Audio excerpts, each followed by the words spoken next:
One time I was with Satan, and then he was telling me that he hates a Christian who has decided to make prayer his lifestyle, and that he fights the prayers of the saints. Yes. Because prayer is communication to God. Yes. And he doesn't want Christians to communicate to God. Mm-hmm. And as he was saying that, he turned into a dragon. And he told me that he swallows prayers, the prayers of the saints, and to weaken them and stop them from communicating to their Father. When a Christian communicates to God, they cannot be deceived by the enemy. They can discern in the spirit. Yes. They can be able to see and hear from God, and God can reveal to them the mysteries of his kingdom. Right. So he's constantly swallowing prayers, and prayer goes in form of incense.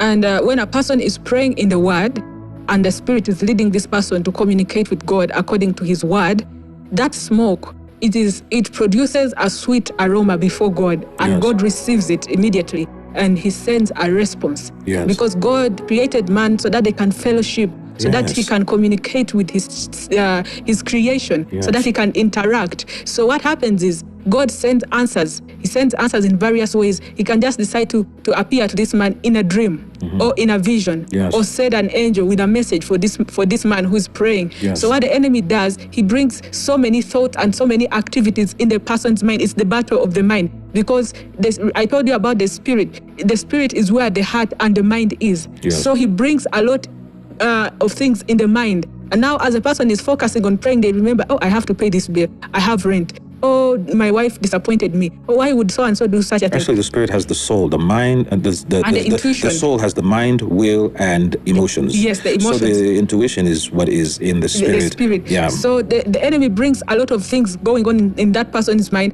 and then the person loses focus. Mm-hmm. When the person loses focus, their prayer now begins to meander, and now that is the prayer that the enemy swallows. And then the person feels sleepy, or they want to do something, they divert from their calling, from what they are supposed to do.